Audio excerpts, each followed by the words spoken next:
চাকরি দেওয়ার কথা বলে, এখনো সে চাকরি দেয় নাই। নিয়োগপত্র নিয়োগ দিছিল, কিন্তু সে নিয়োগ বাতিল করে উনি ওর ভাইয়ের নামে গোপনে নিয়োগ দিয়ে তার বিল বাই করে নিয়ে আসছে। আমাকে এবং আমার ভগ্নিপতিকে দুজনকেই চাকরি থেকে বাদ দিয়ে দিছে। কত টাকা নিয়েছিল জমি বিক্রি? তার 2 বিঘা জমি সাকুল্য টাকা, প্রায় 12 লক্ষ টাকা। সেই কালে আরো পরিবারের অনেক জিনিস বিক্রি করে জমি পাকা ধান বন্ধক থুয়ে তাও তাকে টাকা দিছি, গরু বিক্রি করে টাকা দিছি। আমরা এর বিচার চাই, আমরা জায়গা দিয়ে ওই প্রিন্সিপালের গালে গালে জুতো মারে তালে তালে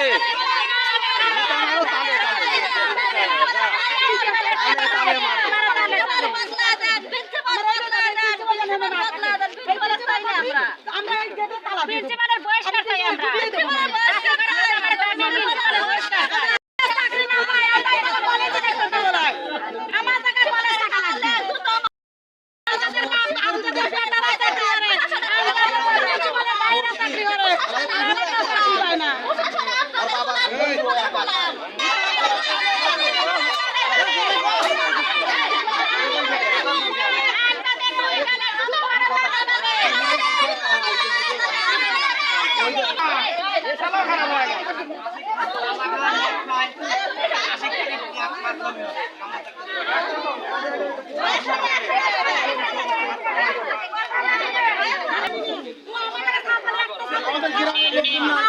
আমরা এর মধ্যে আপনার সাথে কথা বলে আমি সময় নষ্ট করবো। আমার গ্রাম বাদে অন্য থানা থেকে উল্লাপাড়া থানা থেকে ওইসব চাকরি দেয় টাকা খায়।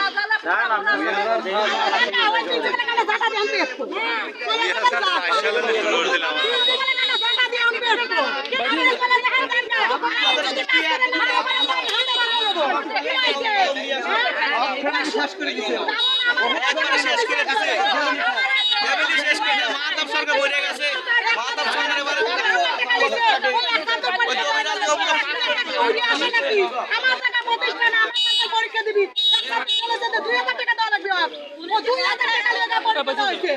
আসলে তারা যে অভিযোগগুলো করেছে এগুলো সত্যি কিনা, তারা কেন করছে? তারা অনেকে অভিযোগ করছে যে এই জায়গায় আপনি অনেক কাছ থেকে টাকা নিয়ে চাকরি দেওয়ার নাম করে তাদেরকে দেন এবং অনেককে বাদ দিয়ে আবার নতুন করে নিয়োগ দিয়েছেন। এগুলোর কোনো ভিত্তি নেই, এটা সবই নিহত সভাপতি।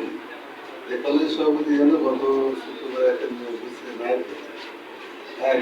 স্থগিত মনে করতে সে তো পাচ্ছি না, এই নিয়োগের পরেই জানবো। আমরা যদি পরীক্ষা না দিতেন তাহলে তাদের অভিযোগ আছে তারা আপনি অনেকজনের কাছ থেকে টাকা নিছেন। অভিযোগ এক জিনিস, তাই না? আর বাস্তবতায় অভিযোগ আমার নামে